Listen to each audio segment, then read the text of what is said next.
Tiga, dua, satu, buka bukumu, kita bertemu di T-Edu. Salam jumpa kawan-kawan sekalian, ketemu lagi dalam podcast T-Education. Pada podcast edisi kali ini, kita akan berbicara tentang satu topik korupsi, tapi kita kaitkan dengan restoratif justice, teman-teman sekalian. Ya, jadi apa kaitannya antara restoratif justice dengan tindak pidana korupsi? Tapi sebelum itu saya ucapkan terima kasih buat teman-teman sekalian yang telah mensubscribe channel ini, dan bagi yang saat ini sedang menyaksikan tayangan video ini tapi belum mensubscribe channel ini, kami mohon agar berkenan meluangkan sedikit waktunya untuk mensubscribe channel ini supaya kita bisa berjumpa dalam tema-tema yang lainnya. Baik teman-teman sekalian, beberapa pekan terakhir ini kita cukup sering mendengar istilah restoratif justice ya. Saya pernah membahas ini dalam topik podcast saya di awal-awal dulu, tahun kemarin kalau tidak salah, membahas terkait dengan apakah dalam perkara pidana ini bisa dilakukan upaya perdamaian. Nah, dalam beberapa saat terakhir kita sering mendengar istilah restoratif justice, teman-teman sekalian. Apa itu restoratif justice dan apa kaitannya dengan tindak pidana korupsi? Akan kita bahas dalam podcast kali ini. Yang pertama terlebih dahulu teman-teman sekalian, apa itu pengertian dan bagaimana sebetulnya konsep tentang restoratif justice itu. Jadi pada awalnya teman-teman sekalian, yang namanya restoratif justice itu adalah suatu konsep di mana seorang pelaku tindak pidana itu tidak perlu dilakukan proses pemidanaan atau pembinaan. Nah, kenapa bisa ada konsep semacam ini? Bukankah sebetulnya setiap perkara pidana ini harusnya pelakunya dipidana?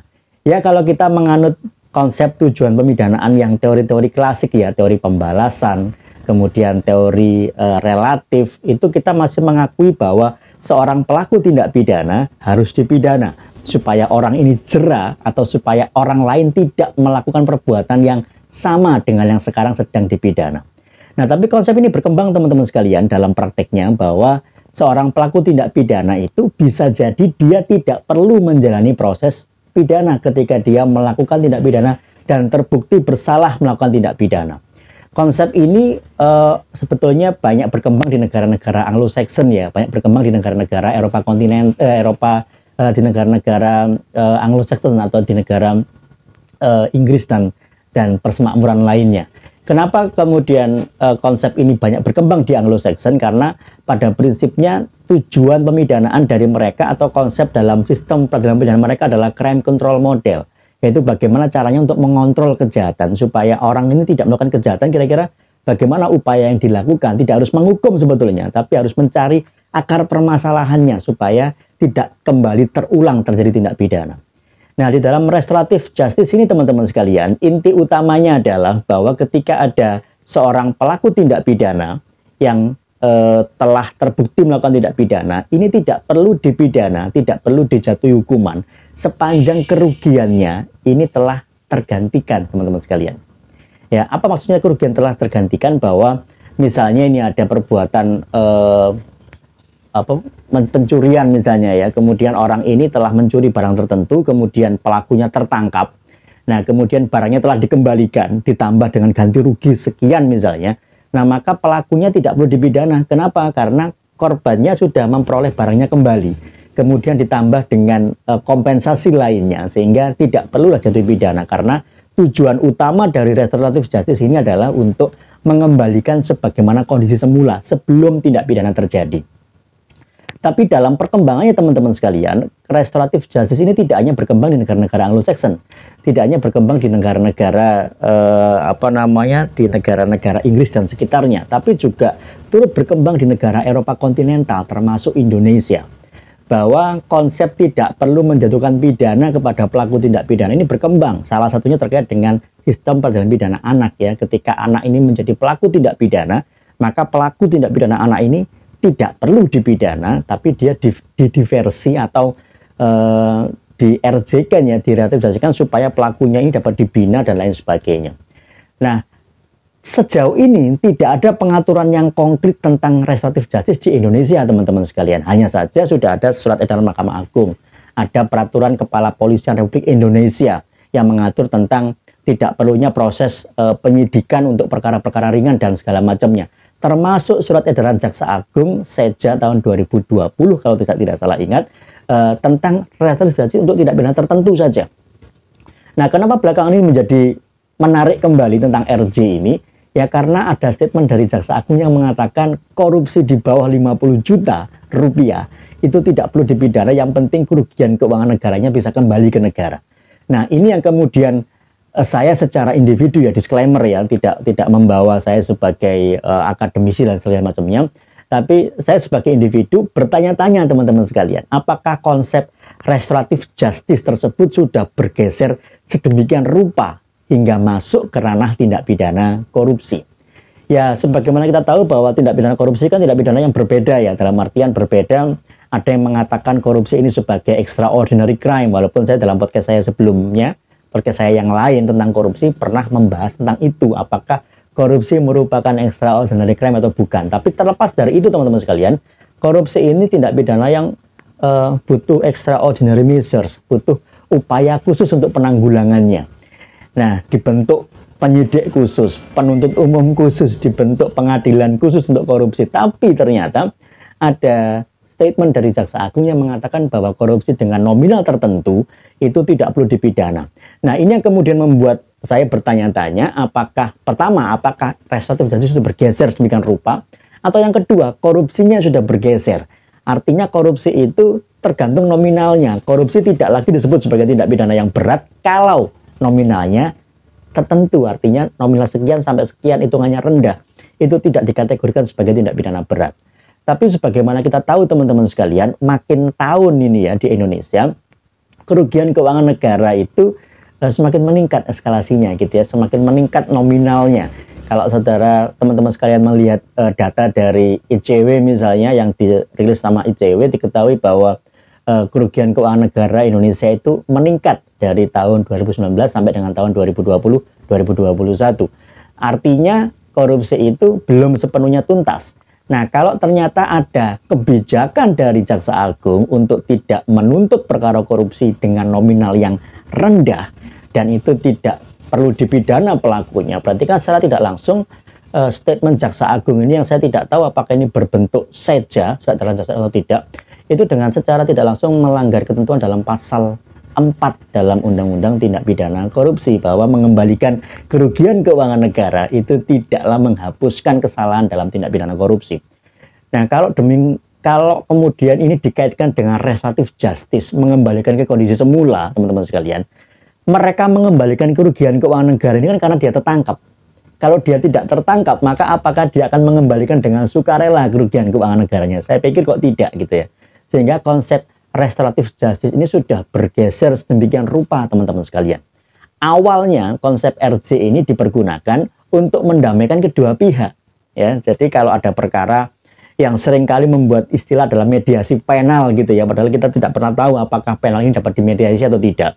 Tapi dalam prakteknya adalah Skep Polri sudah menyatakan bahwa perkara-perkara ringan ya, dengan kerugian-kerugian ringan, korbannya kemudian lukanya ringan dan segala macamnya, ini dapat didamaikan memang, restoratif justice tidak perlu disidik dan segala macamnya.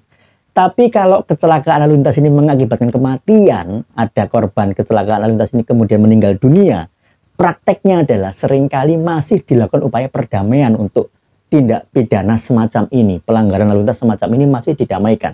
Artinya korbannya meninggal dunia, tidak luka ringan ya, tapi korbannya meninggal dunia, tapi didamaikan.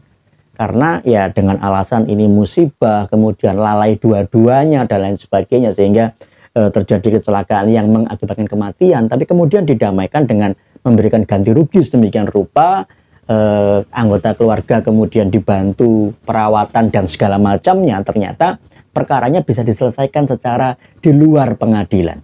Nah, ini kan tujuan utamanya supaya damai. Kalaupun dipidana, apakah bisa mengembalikan si korban yang meninggal dunia tadi? Memang tidak seperti itu ya konsepnya. Tapi ternyata dengan dilakukan perdamaian, harapannya adalah rasa dendam dan rasa bersalah pelakunya ini dapat reda dengan perdamaian tersebut. Ini konsep awalnya. Tapi kalau restoratif justice ini kemudian diterapkan dalam tindak pidana korupsi, teman-teman sekalian, walaupun nominalnya ini di bawah 50 juta ya, nominalnya kecil, tapi 50 juta bagi sebagian orang juga tetap besar gitu ya. Tapi kalau korupsi ini kemudian dapat didamaikan dengan restoratif justice, pertanyaannya adalah Damai dengan siapa? Korbannya itu negara. Negara ini diwakili oleh siapa? Diwakili oleh pemerintahnya atau diwakili oleh perwakilan masyarakatnya atau siapa? Karena dalam tindak pidana korupsi ini kan viktimnya, korbannya siapa kan tidak tahu. Kalau mengakibatkan kerugian keuangan negara, yang dirugikan negara. Lalu negara ini diwakili oleh siapa gitu ya? Apakah diwakili oleh pemerintah, departemen, kementerian atau bagaimana? Ini saya juga tidak tahu ya. Akhirnya kalau ada statement restoratif justice dalam tindak pidana korupsi, pelaku tidak perlu dipidana dan hanya butuh mengembalikan kerugian keuangan negara ketika dia tertangkap. Kemudian apakah kondisinya bisa kembali seperti semula? Kita ingat betul bahwa konsep restoratif justice ini dimunculkan, tujuan utamanya adalah, niat mulianya adalah untuk mengembalikan ke kondisi semula, teman-teman sekalian, sebelum tindak pidana ini ada. Kondisi damai tetap terjaga, kondisi kondisi sebelum kejadian itu terjadi dapat diupayakan sama posisinya. Tapi ketika ada korupsi yang dilakukan oleh pejabat publik misalnya, walaupun angkanya tidak besar sehingga dia tidak perlu dipidana, ini lantas apakah rasa damai itu bisa kembali? Artinya trust, kepercayaan masyarakat kepada pejabatnya misalnya, apakah dapat kembali normal? Saya pikir kok tidak bisa gitu ya. Sehingga ini apakah konsep restoratif justice ataukah ini konsep sebetulnya sekali lagi isu tentang pelemahan tindak pidana pemberantasan tipikor ini kembali mencuat, teman-teman sekalian, dengan statement Jaksa Agung semacam ini. Memang ini terobosan ya, terobosan yang kan kita yang penting uang negara ini kembali gitu ya. Pelakunya nggak perlu dipidana, uang juga nominalnya nggak besar, yang penting uang negara ini balik segala macamnya. Nah, apakah dengan mengembalikan itu kemudian dapat menghilangkan rasa bersalah atau menghilangkan kesalahan dalam pelakunya? Saya pikir tidak, kan dalam Undang-Undang Tipikor jelas menyebutkan tidak demikian. Tapi ini statement Jaksa Agung yang kemudian jadi rame kemana-mana, jadi meme kemana-mana, yang kemudian saya juga tidak tahu dan mempertanyakan kembali apakah restoratif justice memang sudah berkembang sedemikian rupa sebagaimana saya pelajari di bangku kuliah dulu, ataukah sebetulnya korupsinya yang sudah makin kesini makin turun tingkat gravity thresholdnya, makin turun tingkat beratnya perbuatan pidana tersebut. Karena kita tahu makin tahun makin meningkat perkara-perkara mega korupsi di Indonesia. Dulu 1,3 triliun kasusnya Edi Tangsil itu sudah wow tahun 94 ya.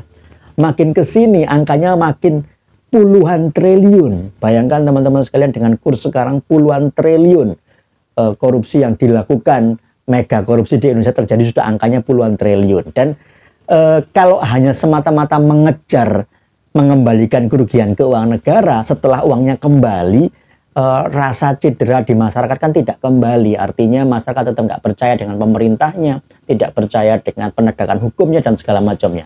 Apakah ini dipertaruhkan dengan konsep RJ demi mengembalikan kerugian keuangan negara, tapi rasa kepercayaan publik terhadap pemerintah dan penegakan hukum jadi makin cacat? Ataukah kita membiarkan seperti itu, yang penting kondisinya damai seperti semula, yang penting masyarakat tidak terbebani dan segala macamnya? Atau korupsi sudah lagi tidak perlu hari ini kita sebut sebagai, sekali lagi saya sampaikan, tidak perlu lagi disebut sebagai extraordinary crime, karena faktanya penegakan hukumnya ya tidak extraordinary sama sekali, teman-teman sekalian. Ya, jadi itu podcast singkat kita pada edisi kali ini membahas kegalauan saya secara pribadi, karena saya belajar tentang restoratif justice tidak seperti itu konsepnya, tapi ternyata hari ini itu dipergunakan dengan dalih bahwa seolah-olah ini merupakan restoratif justice dengan afdoning buiten prosesnya, penyelesaian perkara di luar pengadilannya, yang penting uangnya balik, orangnya nggak perlu dipidana. Apakah itu memang benar-benar konsep RJ, ataukah ini terobosan yang berbeda yang dilakukan oleh Jaksa Agung, teman-teman sekalian? Jadi itu saja teman-teman sekalian podcast kita singkat pada kali ini. Semoga tetap sehat selalu. Nanti kita ketemu di TE Edu. Salam sehat, Seti Effendi. Sampai jumpa.